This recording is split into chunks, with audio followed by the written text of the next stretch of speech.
Yung unang linggo natin, in-spend natin para sumamba sa Diyos. Diba? Bagamat yung mga nakaraan, yung ibang araw na dumaan, ito in-spend natin sa ating pamilya. Diba? Yung may mga nagbakasyon, may mga nag-family gathering. Pero alam niyo po, tayong mga Kristiyano ay believe, ang bawat isa sa atin, bago pumatak ang alas 12 ng hating gabi, bago pumatak ang year 2025, naniniwala ko lahat tayo nagdeklara. Amen. Tama? Yes. Ganun po, nagkantak po kami ng simpleng devotional lang doon sa upang kasama namin sila Pastor Perry. Nagkaroon kami ng worship, tapos nag-share lang ako na may devotion sa kanila. Yung devotion na tinanggap ko sa Panginoon para maging bagong po natin ngayong taong 2025. Diba? So, na-share ko po sa kanila. Share ko lang po na maikli sa inyo. Ang mga talata po na yon ay from Book of Hebrew chapter 12, verse 1 and 2. Ang sabi doon na tayo ay magpatuloy sa ating pong pagtakbo. Yun po ang pinaka-tema po nun eh. So, itong taong 2025, ito ay panibagong takbuhin pa rin po. Diba? Hindi kasi katapos ng taong 2024. Nakakala natin, taong 2024, tapos na ang takbo ito. Bawat taon na dinadagdag po sa atin ng Diyos, ay panibagong taon na kung saan nagpapatuloy po tayo sa ating pagtakbo sa buhay Kristiyano. Dahil sa paano po tayo makakatakbo sa buhay Kristiyano na ito? Napakaganda po minsan binigay sa akin ng Panginoon. Una, kailangan marami po tayong kailangan i-release. Di ba? Kasi ang isang pagtakbo, kailangan magaan po ang ating katawan niyan. Hindi tayo pwede tumakbo na meron tayong pasan-pasan mabigat dahil mahihirapan po tayo sa ating pagtakbo. Kaya kailangan po, para makatakbo po tayo ng buong sigla, buong katatagan, at buong dedikasyon o determinasyon sa ating pong pamumuhay Kristiyano, kailangan meron po tayong i-release. Ano po yung mga kailangan i-release? Di ba, maaaring itong nakaraang taon, ang daming nakapagbigay sa ating puso ng mga pain. Di ba? Maaaring po meron tayong mga tinanggap na hindi magagandang salita na talagang tumatak sa ating puso. Ano niyo po kung hindi po natin i-release yan? Maaari po yan maging hadlang sa ating pagtakbo sa buhay Kristiyano. Maaari siyang maging kabigatan. Kaya kailangan po, para tayo po ay makatakbo ng tuloy-tuloy at hindi po mahirapan sa pagtakbo, i-release po natin ang lahat ng mga negative things na tinanggap natin na nagpapabigat sa ating puso. Tama? Napakahalaga po. Ang pangalawa, kailangan po tumakbo tayo ng buong tiyaga. Nakakapagod po ang takbuhin ng isang Kristiyano. Amen? Amen. Nakakapagod po. Hindi po ganun kadali ang takbuhin ng Kristiyano. Diba? Kaya inihalin tulad po talaga ang buhay ng Kristiyano sa takbuhin ng mga mananampalataya o sa isang marathon race na kung saan pwede po tayong maglakad pero hindi kailangan tayo tumigil. Kasi sa isang marathon, pag tayo po tumigil sa ating pagtakbo o doon umalis na tayo doon sa racetrack na yun, out na tayo sa game. Diba? So kaya kung ayaw po nating ma-out doon sa game na to o sa takbuhin ng Kristiyano, kahit nakakapagod, tumakbo pa rin tayo. Diba? Pwede tayong maglakad. Diba? Kapag pagod na talaga, pwede naman maglakad yung jogging lang. Alam niyo, ang buhay ng Kristiyano hindi pabilisan. Patatagan. Tama? Patatagan po ang buhay ng Kristiyano. Hindi po tayo pwedeng magmadali. Kasi marami nagmamadali pero hindi nila inaabot ang dulo. Dahil napapagod sila ng gusto. Diba? Kaya po patatagan ang buhay ng Kristiyano. Ito po ang pinakamahalaga doon sa devotion ko na tinanggap ko ng oras na yun. Bago matapos ang taong 2024. Ang pinakamahalaga po, una, i-release natin ang mga nakakapagpabigat kung maaaring maging hadlang sa ating pagtakbo sa buhay ng Kristiyano. Pangalawa, maging matyaga po tayo sa ating pagtakbo. At ito po ang pinakamahalaga. Ituon natin ang ating paningin kay Jesus. Kasi kahit na po maging matyaga tayo sa pagtakbo, kung hindi naman nakasentro ang ating paningin kay Jesus, aayaw tayo. Tama? At hindi po natin kayang i-release ang lahat ng pain sa puso natin kung hindi rin po nakasentro ang ating paningin kay Jesus. Kasi pag kay Jesus po nakasentro ang ating paningin,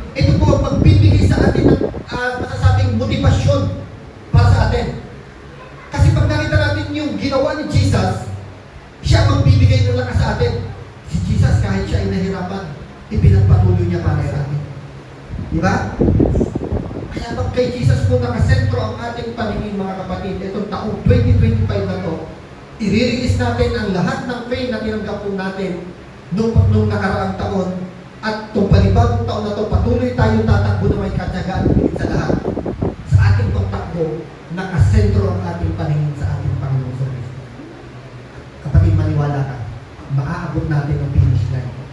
Pag kay Jesus nakasentro ang ating paningin. Amen? Amen. So, purihin natin ang Panginoon dahil patuloy. Di ba, panibagong taon, year 2025. Tignan mo yung kapatid mo. Sige, tignan mo yung katabi mo ngayon. Nakita mo na ba siya last year? Araw-araw daw eh.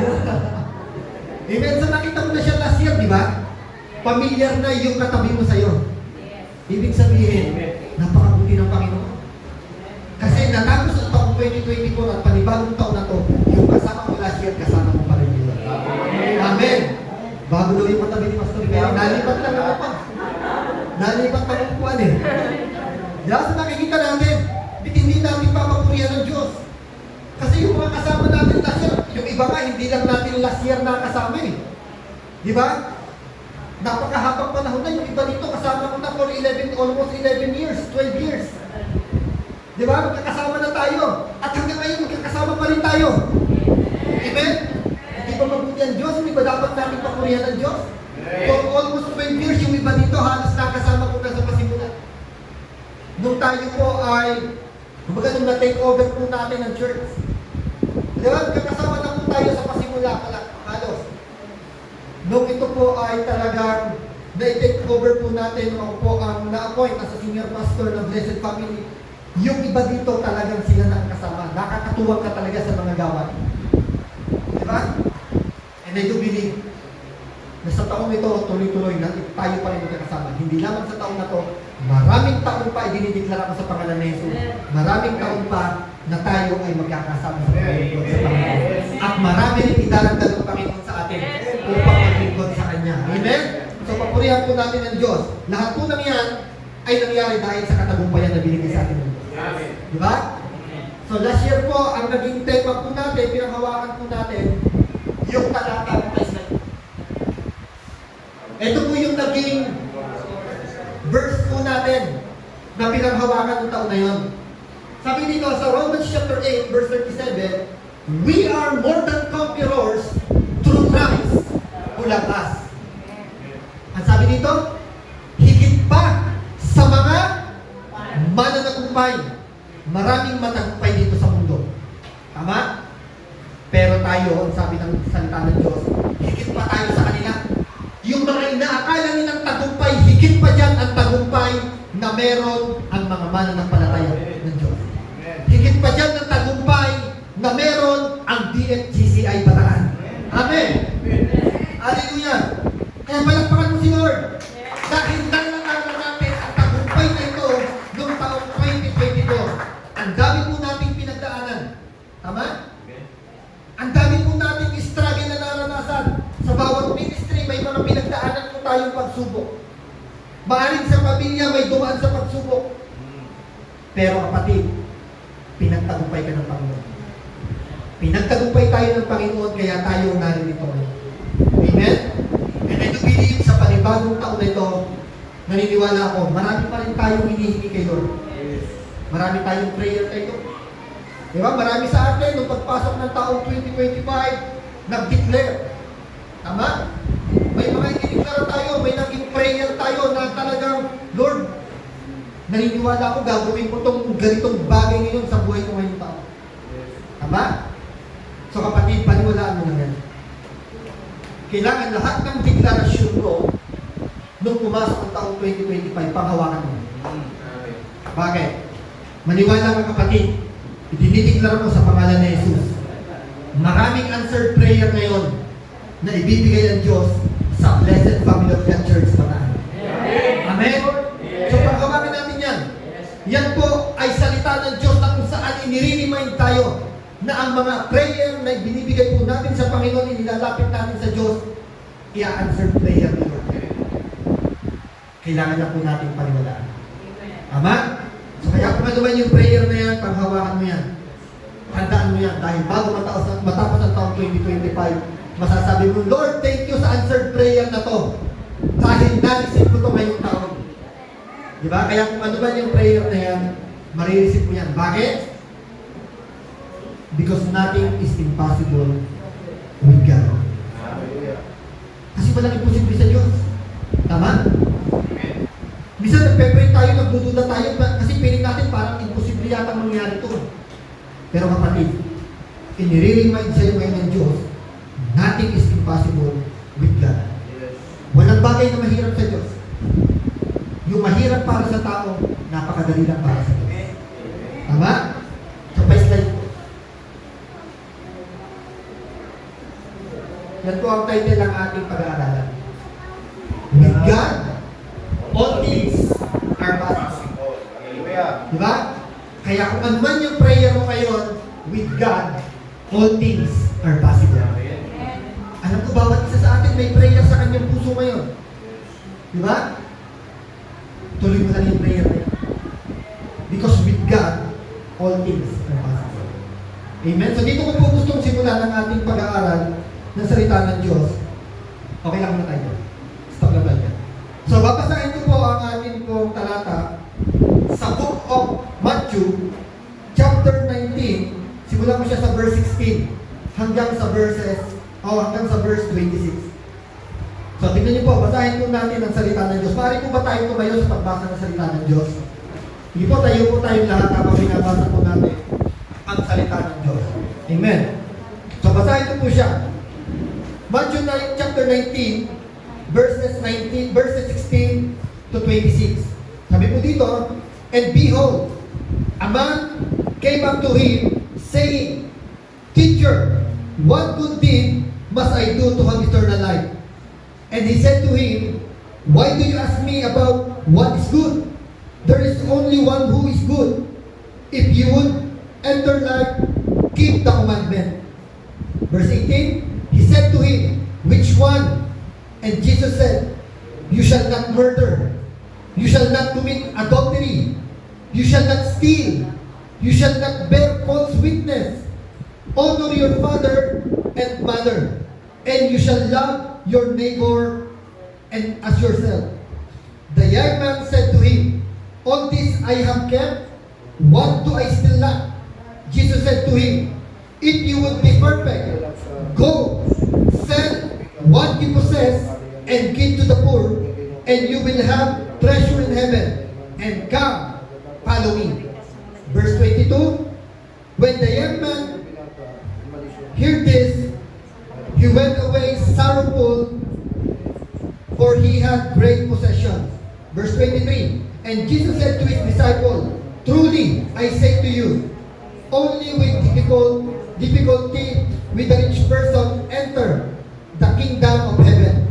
Verse 24, again I tell you, it is easier for a camel to go through the eyes of a needle than for a rich person to enter the kingdom of God. Verse 25, when the disciples heard this, they were greatly astonished, saying, Who then can be saved? Ito po ang last verse natin, pa-slide. Ito po yung last verse natin. But Jesus looked at them and said, With man, this is impossible, but with God, all things are possible. Amen. Amen. So pinagpala po ng Diyos sa kanyang buhay at kapangyarihan. Lord, salamat sa umagang ito, Panginoon. Pinupuri at pinapasalamatan po namin kay Lord sa umagang ito. Muli kami po ay tatanggap ng mga panibagong kapahayagan na nagmumula sa iyo, Panginoon. Gamitin mo lamang po ang aking buhay, Panginoon. Hindi ko po kayang ipangaral to, Lord, kung wala ang pagsama ng iyong banal na Espiritu. Kaya, Lord, inaasahan ko po sa oras ng to, Lord, ang anointing na nagmumula sa iyo. Ibaba mo lamang po, Panginoon, walang ibang maitaas at maparaan. And I pray, Lord, na maging bukas po ang puso at isipan ng bawat isang naririto, Panginoon, upang tanggapin po ng may kagalakan at excitement ang iyo pong mensahe sa umagang ito. Salamat, Panginoon. Pinagtagumpay mo na po ang pag-aaral ng salita sa pangalan ni Jesus. Amen. Amen. Hindi po, maraming po na po tayo. Amen. So nakita natin, yung binasa nating talata, maaaring yung iba pamilyar na dito. yung the rich young man. Di ba? Ito kasi yung konteksto po ng mga talata na to o ng talata po na to. But Jesus looked unto them and said, with man, this is impossible, but with God, all things are possible. Di ba? So, ang konteksto po ng talata na ito ay yung sa rich young man.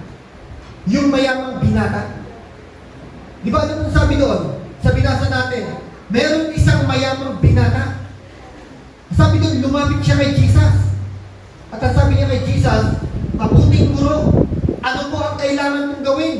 Ano ang dapat kong gawin para ako ay magkamit ng buhay na walang hanggan? Di ba? Ano sabi ni Jesus? Tuparin mo ang mga kasulatan.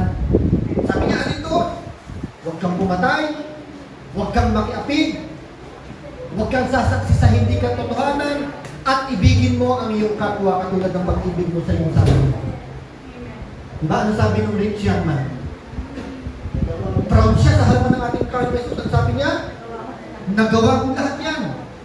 Ano pa doon? Ang dapat kong gawin. Diba? Sabi niya eh. Proud siya eh. Sabi pa nga doon, di ba? Iginalang niya ang kanyang mga magulang. Kasi, ibig sabihin sa mga kabataan, no? Ang sabi ni Jesus, ang sabi ni Jesus, kailangan pala, igalang natin ang ating ama at ina. Ginagalang ba natin? Pag sinabi galang, hindi ito yung putang-opo lang. Baka mamaya, nangungupo tayo sa ating magulang, pero ayaw natin sundin ang kanilang mga iniutos. Disrespect pa rin yun, di ba? So, ang sabi dito, igalang mo ang iyong ama at ina. Ibig sabihin, to respect, to honor your father and your mother. Napakahalaga pala na. Na ginagalang po natin. Alam niyo po, yung command na yan ang may kalakip na pangako ng Diyos. Di ba? Ang sabi doon, honor your father and your mother. At ikaw ay magkakamit ng mahabang buhay. Di ba? Kaya kung gusto po natin na tayo ay magkamit ng mahabang buhay, no, mga kabataan, sabi dito, honor your father and your mother. That's what sabi dito, yung rich young man na to, proud siya na humarap kay Jesus. Ang sabi niya, nagawa kong lahat yan. Hindi ako pumatay, hindi ako nagnakaw, hindi ako nakiapid at iginagalang ko ang aking magulang. Di ba? Proud siya sa harapan ng ating Panginoon Jesus. Pero sabi ni Jesus, kung gusto mo na maging ganap, sabi ni Jesus, ipagbili mo ang lahat ng ari-arian mo at ipamigay mo sa lahat ng mahihirap. Pagkatapos niya, sumunod ka sa akin. Diba? Anong nangyari sa mayaman? Nalungkot siya. Nalungkot siya dahil siya ay napakayaman. Kaya sabi ni Jesus, it is impossible to a rich person to enter to the kingdom of God. Diba? Sabi, it is easier for a camel to enter to the point of the needle. Diba? Mas madali pa daw pumasok ang camel sa butas ng karayo kesa sa ang mayaman ay makapasok sa kaharian ng Diyos. Impossible for a rich man. Ibig sabihin, mahirap ba maging mayaman? Dapat ba hindi tayo maging mayaman? No, hindi po yun ibig sabihin ng Diyos. Diba? Ang ipinapakita po kasi sa atin ng talata na to, ang ipinapakita sa atin dito nung rich young man, ano ang meron siya? Yung yaman niya. Pero wala siya Kristo sa puso. Tama? Yung po ang katotohanan eh. Maraming tao po ngayon mayaman pero wala ang Kristo sa puso niya. Kaya nga imposible sa kanila na makapasok. Kasi magiging posible lang ang tao na makapasok sa kaharian ng Diyos kung may Kristo ka sa puso. Tama? Kasi without Christ, paano tayo papasok sa kaharian ng Diyos? Eh si Kristo ang daan para tayo ay makapunta sa presensya ng ating Panginoon Diyos. Diba? Kaya kung wala yung daan, paano? Diba? Napaka-imposible. So ano ang meron yung kabataan na to? Meron siya ng yaman at yung yaman na yun, ginamit niya para maging proud siya sa harapan ng Panginoon. Ibig sabihin, meron siyang prideful life. Naging mapagmataas siya sa ating Panginoon kasi inisip niya na, eto nagagawa ko naman to kasi mayaman ako eh. Meron ako nito, kaya nagagawa ko to. Pero nung sinubok siya ng ating Panginoon Kristo, nahirapan siya. Bakit? Kasi meron siyang yaman pero yung buhay niya hindi nakasuko sa ating Panginoon. Tama? Kapatid, ang pagsusuko ko ng buhay sa Panginoon, hindi lamang natin sasabihin na isinuko natin ang buhay natin sa Panginoon, pero hindi po natin kayang ibigay ang oras natin sa Diyos. Hindi natin kayang ibigay ang treasures natin sa Diyos. Hindi natin kayang ibigay ang talent natin sa Diyos. Hindi po tunay na pagsuko ng buhay sa Panginoon. Dahil kung tunay na ang buhay po natin ay nakasuko sa ating Panginoon Kristo, your talent, your treasures, and your time, kaya mo ibigay ng buong sa Panginoon. Tama? So doon po siya ngayon bumagsak kasi hindi niya po nagawang magtiwala sa ating Panginoon Kristo. Wala po siyang pananampalataya sa ating Panginoon Kristo. Ang sabi ni Jesus kasi, pagka naibenta mo yan, come and follow me. Ibig sabihin, hindi siya nagtitiwala na kapag siya sumunod sa ating Panginoon Kristo, yung buhay na hinahanap niya, yung buhay na ninanais niya, mas mararanasan niya. Kasi inisip niya, pagka ibinenta ko lahat to at sumunod ako sa kanya, ano mangyayari sa buhay ko? Tama? Minsan mahirap pong magbitaw para sa Panginoon. Bago po tayo makapagbitaw para sa Panginoon ng mga bagay na kinukumit po natin sa Kanya, kailangan isuko po muna natin ang ating buong buhay sa Panginoon. Tama? Kaya kapatid sa oras na ito, siya sa ating mga puso, Lord, nakasuko na ba ang buong buhay ko sa iyo? Kasi Lord, kung hindi pa, tulungan mo ako na maisuko ang buong buhay ko sa iyo. Kasi alam niyo po, kung sa sarili lang natin, hindi po natin kakayanin. Tama? Kasi mas mananaig po sa atin yung flesh. Yung mga kagustuhan po natin sa sarili natin. Kaya kailangan po natin ang tulong ng ating Panginoon Diyos para ma-surrender po natin ang ating buhay sa Panginoon. Amen? So yun po yung rich young man. Di ba naging proud siya sa harapan ng Panginoon? Pero hindi po siya kinalugdan ng ating Panginoon. Ano nangyari sa kanya? Dahil proud siya at hindi niya kayang bitawan yung meron siya, tumalikod siya na lupit siya. Hindi siya nagpatuloy sa pagsunod sa ating Panginoon. So makakasunod po tayo ng totohanan sa ating Panginoon kapag ang ating buong buhay ay nakasurrender na po sa ating Panginoon sa Diyos. Diba? So nagtanong siya. Pero sinagot siya ng ating Panginoon sa Kristo. Akala niya sapat na yung kanyang ginagawa. So, ano dapat natin makita dito? Ano yung title natin? Pakibalik po sa title. With God, all things are possible. So, pag pinasa natin itong verse 19, pabalik po. So, sabi dito, but Jesus looked at them and said, so, yung mga disipulo po ang hinarap dito ng ating Panginoon Kristo. Humarap siya sa mga disipulo kasi nasaksihan ng mga disipulo yung pangyayari, yung conversation po na yun.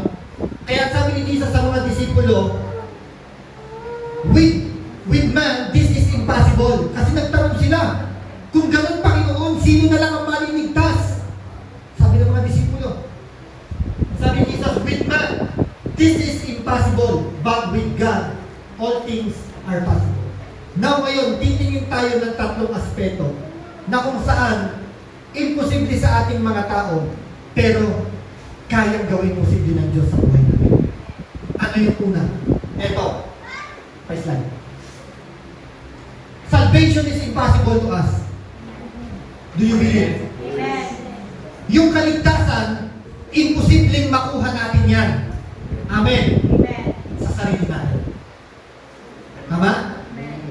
Imposible sa sarili natin kakayahan na tayo ay maligtas. Kaya nga salvation is impossible to us. Pero kaya bang gawin posible ng Diyos? Amen. Ginawa na eh. Ginawa ng posible ng Diyos. Ligtas ka na kapatid. Panghawakan mo lang. Hindi ka na mapapahamak. Panghawakan mo lang. Hindi mo pa man nakikita sa ngayon. Dahil dumagal ka sa maraming pagsubok ng buhay, pero kapatid, tandaan mo, at itanim mo to sa puso at isipan mo, huwag na huwag mo kakalimutan, ligtas ka na kapatid dahil kay Kristo. Amen. Hallelujah. Yan ang reminder sa atin ng Panginoon ngayong taong 2025 na hindi natin dapat makalimutan at sa mga taong darating pa. Yung kaligtasan mo na imposible mong makuha sa sarili mo lamang, ginawang posible ng Diyos para sa iyo sa pamamagitan ni Kristo. Tama? Kasi nakita natin dun sa rich young man, yung mga effort na sinabi niya sa harapan ng Panginoon, hindi yun ang naging dahilan para siya imaligtas. Tama? Kasi sabi ni Jesus, kung gusto mo na maging ganap, kailangan ibenta mo ang lahat ng iyong ng pamigay mo sa mahihirap ang mapapagbentahan, tapos sumunod ka sa akin. Ibig sabihin ni Jesus, kailangan manampalataya ka sa akin ng buong puso, isuko mo ang buhay mo sa akin ng buong buo para maligtas ka. Kasi ang tanong niya, paano ko makakamit ang buhay na walang hanggan? Yun ang tanong niya. Tapos nagpakita siya. Nagsabi siya ng mga ginawa niya. Pero nakita ni Jesus, hindi sapat yan. Hindi sapat lahat ng sinabi mo yan.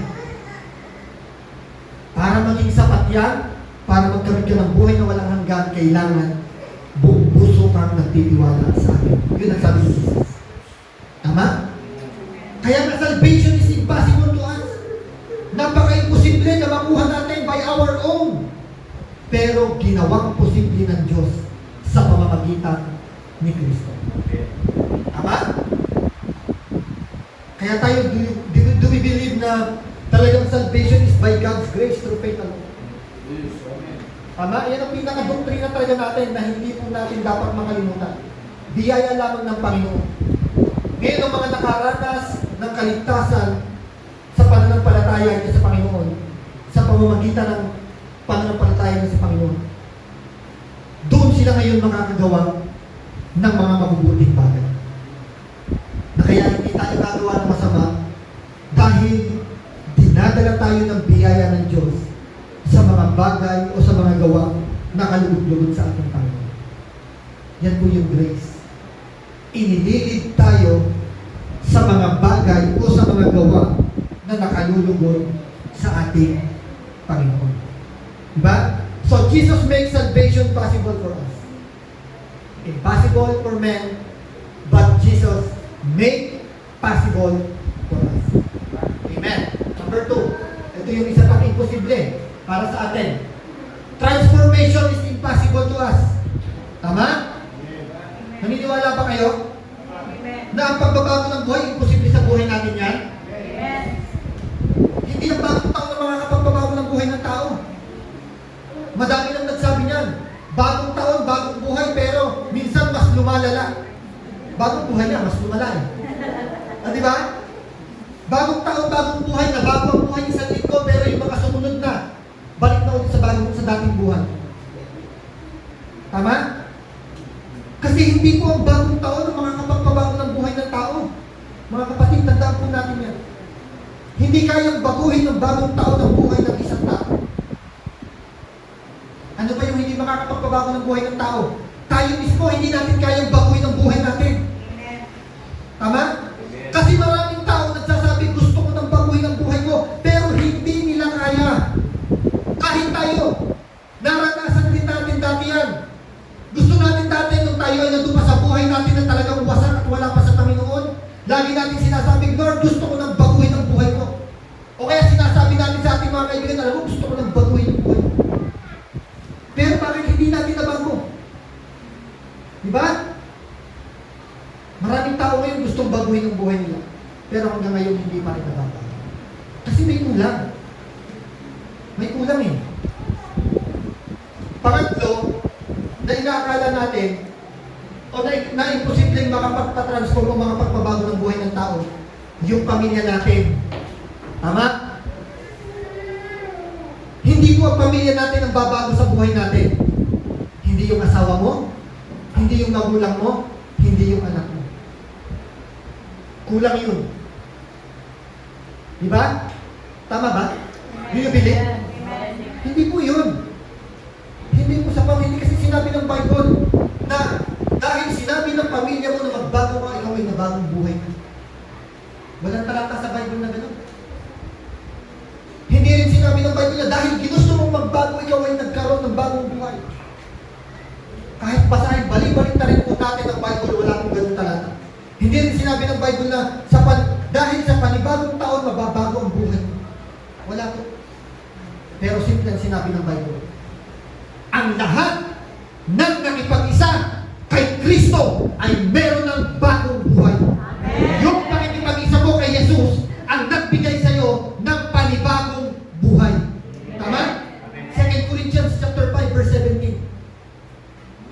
Kaya nabago ang buhay natin dahil nakipag-isa tayo kay Kristo. Pero kung hindi tayo makikipag-isa kay Kristo, kahit anong gawin mo sa sarili mo, kahit anong gawin mo, hindi mababago ang buhay mo. Kahit ilang taon pa ang magdaan, hindi mababago ang buhay mo. Kahit anong gawin ng magulang mo, kahit anong gawin ng asawa mo, hindi mababago ang buhay mo. Kasi kulang. Diba? Kulang mo yun.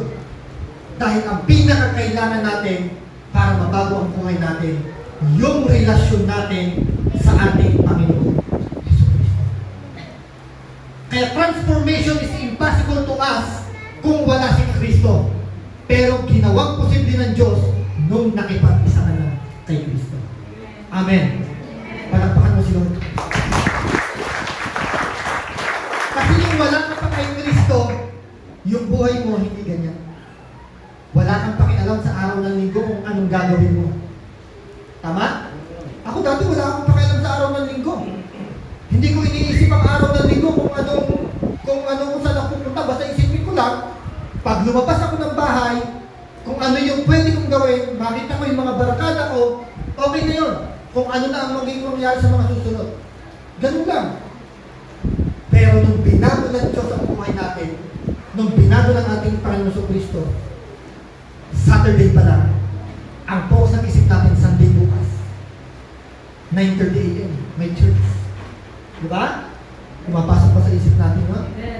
Ibig sabihin, hindi na po natin nakakaligtaan ngayon na ang araw na nito para sa Panginoon. Nabibigyang halaga na natin yan kasi dati hindi po natin nabibigyang halaga yan. Hindi po natin pinapahalagahan dati ang araw ng Panginoon. Pero ngayon, napakahalaga po sa atin ang araw na ito. Dahil binago na po ng Diyos ang ating buhay. Ginawang posible ng Diyos, yung transformation is impossible to us, but ginawang posible ng Diyos nung tayo ay nakipag-isa sa ating Panginoon Jesucristo. Amen? So next po, last. Kung ito na lang, mabilis lang tayo ngayon. Ito po, ang isa pang imposible sa atin. Following Christ is impossible to us. Tama? Posible ah. Posible na eh. No, impossible yan. Kasi mahirap yan eh. Mahirap po pagsunod kay Kristo. Tama? Hindi po ganun madali ang pagsunod kay Jesus. Kaya imposible po sa atin yan. Bakit naging posible? Ginawa posible ng Diyos ang buhay natin yan kasi siya ang nag-guide sa atin. Pero without the guidance of the Holy Spirit, mga kapatid, hindi po natin kayang sumunod talaga sa ating Panginoon Jesus. Tama? Minsan nga may conviction ng Holy Spirit sa atin, pero lumilisya pa rin tayo eh. What more pa kaya kung wala po ang guidance ng banal na Espiritu sa atin? Paano pa po kaya lalo tayo susunod sa ating Panginoon? Diba? So mas lalo po natin hindi kakayanin. Ginawang posible lamang po ng Diyos na tayo ay makasunod sa ating Panginoon Kristo dahil ibinigay niya sa atin ang banal na Espiritu para i-convict tayo, paalalahanan tayo, gabayan tayo. Tama? So hindi po madali mga kapatid. Hindi po madali ang pagsunod sa ating Panginoon Kristo. Napakahirap po niyan. Di ba kaya nga yung rich young man, ang sabi ni Jesus, pagkatapos mong ipagbili ang lahat, sumunod ka sa akin. Nakasunod pa ba siya? Naging imposible na sa kanya. Amen? So ano pa? Sa pagsunod po sa ating Panginoon, una, hindi ito madali. Tandaan natin, mahirap. Expect po natin yan. Hindi ganun kadali ang pagsunod sa ating Panginoon Kristo. Pero sabi dito, dito po na ilagay dyan. Philippians chapter 1, verse 29.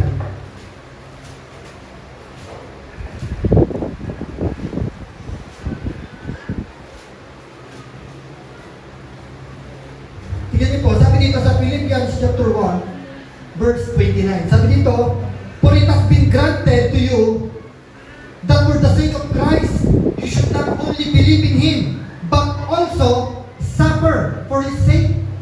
Nakita natin? Na sa pagsunod natin sa ating Panginoon Kristo, hindi lamang tayo binigyan ng privilege na maniwala sa Kanya, kundi binigyan din tayo ng privilege na magtiis, maghirap para kay Kristo.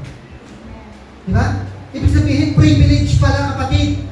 Kapag ikaw, dumaraan ka sa mga paghihirap, sa mga pagtitiis, dahil sa pagsunod mo kay Jesus, privilege pala yan. Special rights para sa iyo yan. Dahil hindi lahat dumadaan dyan. At hindi lahat handang dumaan dyan. Tama? Hindi po lahat ng tao gustong dumaan dyan sa paghihirap na yan para sa pagsunod kay Jesus. Maraming tao o mas maraming tao, mas ayaw nila na daanan yan. Dahil ang gusto ng maraming tao, madaling daanan naman. Kaya nga sabi ni Jesus, napakadami, napakahirap na pumasok. Dahil pumapasok tayo sa makipot o makitid na pintuan. At kukunti ang pumipili dito. At mas marami ang pinipili nila yung mas maluwag na daanan o pintuan. Kasi mas madali nga naman eh.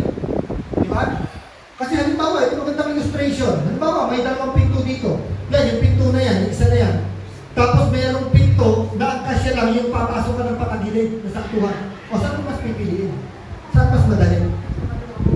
Di ba mas pipiliin natin yung papasok tayo ng dire-diretso na hindi man nasasabi ng katawan natin. Ganyan po ang sinasabi ng ating Panginoon. Mas marami po ngayon pinipili po nila ang maluwag na pintuan o maluwag na pintuan kaysa sa makipot. Ibig sabihin po, kapag nakita nila na ang pagsunod sa ating Panginoon ay mahirap, ayaw na nila. Kaya kapatid, kung makita mo man sa mga oras na to, maranasan mo man sa mga oras na to, na ikaw ay nahihirapan at kailangan mo magtiis sa pagsunod sa ating Panginoon, patuloy na lang pumasok sa maliit na pintuan na yun. Huwag mong pipiliin ng malaking pintuan. Dahil ang sabi ni Jesus, doon sa malaking pintuan na yun, ang tulunod ka pa. Tama? So it is impossible for us to follow Christ kung wala po ang conviction sa atin ng banal na Espiritu. Kaya nga sabi, I can do all things through Christ. Diba? Yung all things na yun, I can serve Jesus, I can follow Jesus through Christ. Through Christ pa rin. Diba? Pero without Christ, hindi na po natin kayang sumunod sa ating Panginoon. Without the strength, diba? Kung walang kalakasan na binibigay ni Jesus sa atin, hindi po natin kayang sumunod sa ating Panginoon. Sinisigurado ko po yan at tinitiyak ko po yan. Hindi po natin kayang sumunod sa ating Panginoon sa Kristo pag naranasan na po natin ang mga mahihirap na sitwasyon ng buhay natin kung wala si Kristo sa atin. Pero dahil nasa atin po ang ating Panginoon sa Kristo at ibinigay niya sa atin ang kanyang banal na Espiritu, nagiging posible po sa atin yung pagsunod sa atin. Amen? Pwede po ba tawagin ang worship team?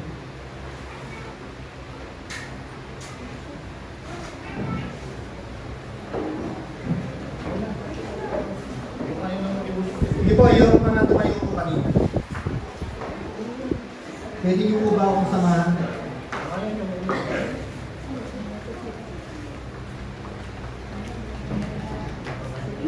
Kapatid, tayo po tayo. So, tatapos na po tayo. Ito na po ang conclusion po natin. Una, ano po ang naging title natin? With God, all things are possible. Posible sa Diyos ang lahat ng bagay. Walang mahirap sa Diyos, kapatid. Paniwalaan mo yan. Amen? Lahat ng bagay kayang gawin ng Diyos. Nilikha niya nga ang mundo eh. Nilikha niya nga tayo eh. Diba? So kaya walang mahirap sa ating Panginoon.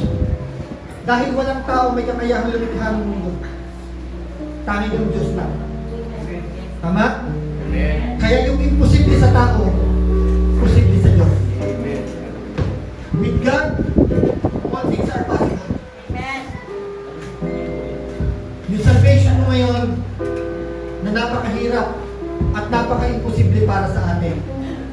ginawang posible ng Diyos ko. Diba? Ginawang posible ng Diyos yan sa buhay mo. Yung pagbabagong buhay, na dati gusto mo na rin gawin, pero hirap na hirap tayo. At yung pagbabagong buhay na to, na gusto rin maranasan ng maraming tao, pero nahihirapan sila. Ginawang posible ng Diyos sa buhay. Yung pagsunod sa ating Panginoon sa Kristo. Maraming tao gustong sumunod sa ating Panginoon sa Kristo. Pero sa sandaling maranasan nila, yung mga mahihirap na kailangan pagdaanan for the sake of following Jesus, umaayaw na sila. Pero ngayon, ginagawang posible ng Diyos sa buhay. Dahil patuloy kang sumusunod sa Kanya. Kapatid, nakikita ng Diyos ngayon ang pinagdaraanan mo. Nakikita ng Diyos kung paano ka ngayon nahihirapan. Diba? Nakikita ng Diyos kung paano ka nag-i-struggle makasunod lamang sa Kanya. Kapatid, mahihirapan ka dyan. Kung hindi mo ibibigay lahat kay Jesus. Kaya para maging posible ang pagsunod na yan, isurrender mo lahat kay Jesus.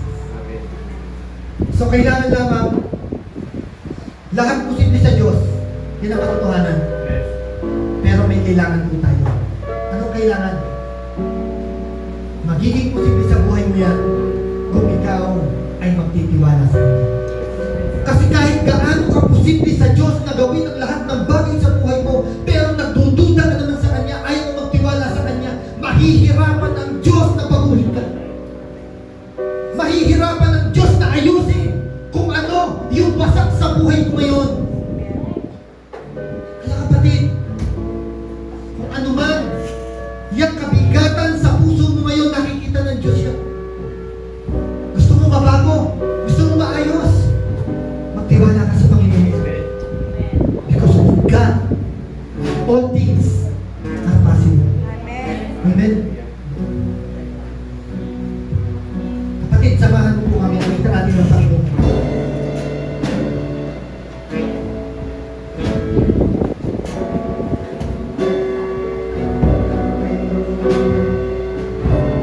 Kapatid, sa oras na to, buksan mo ang puso mo sa ating Panginoon. Nakikita niya ang nilalaman.